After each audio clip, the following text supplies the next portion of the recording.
नमस्कार केमन आছেন सबाई आशा करছি सबाई खूब भालो आছেন आमिও खूब भालो आছি। आज के आमी खूब सुंदर एक रेसिपि आपनादेर काछे निये एसेছি। आमार मतो जारा ग्रामे बड़ो हयेछेन ग्रामे बेड़े उठेछेन तारा निश्चयई देखे बुझते पारछेन एगुलो कि আর যারা শহরে বড় হয়েছেন এগুলোকে চেনেন না তাদের জন্য বলে রাখি এগুলোকে আমাদের গ্রাম্য ভাষায় কলাঠি বলে থাকে, অনেকে এগুলোকে তালের শাঁস বা তালের ফুলও বলে থাকে।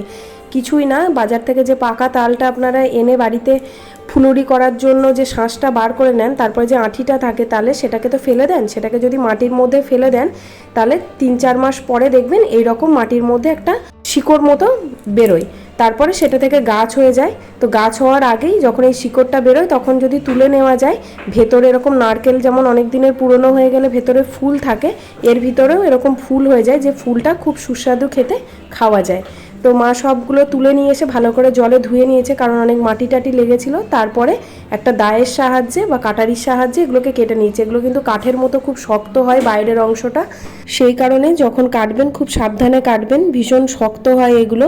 মা দেখুন একটা কাঠের গুঁড়ির মধ্যে এগুলোকে নিয়ে কেটে নিচ্ছে, না হলে কিন্তু এগুলো কাটা যাবে না, খুব সাবধানে কাটতে হবে, না হলে হাত কেটে যাওয়ার ভয়। সবগুলোকে একবারে কেটে নিয়েছে।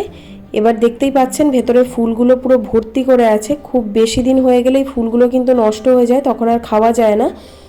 একদম সঠিক সময় হচ্ছে যখন কোজাগরী লক্ষ্মী পুজো হয় তার পরপর এগুলোকে তুলে খেয়ে নেওয়া, তাহলে কিন্তু একদম ঠিকঠাক থাকে। না হলে বেশি দিন রেখে দিলে এগুলো থেকে গাছ বেরিয়ে যায়, তখন আর এগুলো খাওয়া যায় না।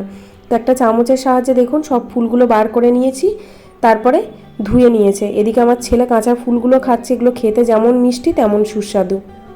তো মা আজকে কাঠের উনুনে রান্নাটা করবে। প্রথমে উনুনটা জ্বালিয়ে নিয়েছে, তারপরে কড়াইয়ের মধ্যে 2 লিটার মতো দুধ দিয়ে দিল। দুধটাকে ভালো করে ফুটিয়ে নিচ্ছি, তারপরে এর মধ্যে দিয়ে দেবে একে একে একটা তেজপাতা আর সামান্য একটু লবণ, 1-2 চিমটি মতো। আজকে আমি এই পায়েসটার মধ্যে সামান্য একটু গোবিন্দভোগ চালও দিতে বলেছি। তালের ফুলের এই পায়েসের মধ্যে যদি সামান্য একটু গোবিন্দভোগ চালও দেওয়া যায় খেতে কিন্তু দুর্দান্ত হয়। এখানে মা 30 গ্রাম মতো গোবিন্দভোগ চাল দিয়েছে। গোবিন্দভোগ চালের নিজস্ব একটা গন্ধ আছে যে কারণে খুব ভালো লাগে।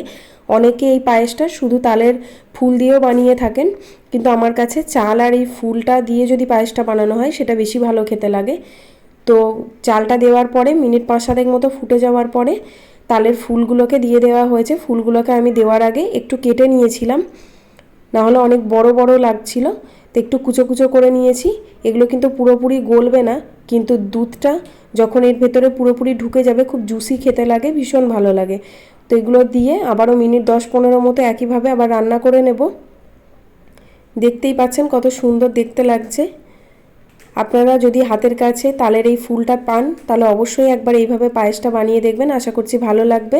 আর যদি রেসিপিটা ভালো লাগে লাইক শেয়ার করার সাথে সাথে আমার চ্যানেলে যদি নতুন বন্ধু হয়ে থাকেন চ্যানেলটাকে অবশ্যই সাবস্ক্রাইব করে পাশে থাকা বেলটা অন করে দেবেন, আমার পাশে থাকবেন, তাহলে আমি নতুন কোনো ভিডিও আপলোড করলে আপনাদের কাছে পৌঁছে যাবে। চাল এবং তালের শাঁসটা ঠিকমতো সিদ্ধ হয়ে গেছে। এরপর মা দিয়ে দিল 1 মুঠো কাজু এবং কিশমিশ, আর তার সাথে দিয়ে দিচ্ছে 1 কাপ মতো চিনি। চাল এবং তালের শাঁসটা পুরোপুরি সিদ্ধ হওয়ার পরেই চিনিটা দেবেন, না হলে কিন্তু চাল এবং তালের শাঁসগুলো শক্ত থেকে যাবে। চিনিটা দিয়ে দিলে কিন্তু আর চালটা সিদ্ধ হবে না। তো এখানে পরিমাণ মতো চিনি দিয়েছি, এখানে 1 কাপ মতো মা চিনি দিয়ে দিয়েছে। চিনিটা দিয়ে আবারও কিছুক্ষণ নাড়াচাড়া করে নিচ্ছি। দেখতেই পাচ্ছেন কতটা ঘন হয়ে গেছে। তৈরি হয়ে গেছে আমাদের তালের শাঁসের বা তালের ফুলের পায়েস। ঢেলে নেওয়া হলো। এবার ওপর থেকে একটু সুন্দর করার জন্য মা কয়েকটা কিশমিশকে ওপর থেকে ছড়িয়ে দিয়েছে। আপনারা বলবেন কেমন হলো, যদি ভালো লাগে রেসিপিটা অবশ্যই আমাকে জানাবেন। আর নতুন নতুন এরকম রেসিপি দেখার জন্য আমার চ্যানেলটার পাশে থাকবেন। আজকের মতো এই পর্যন্তই।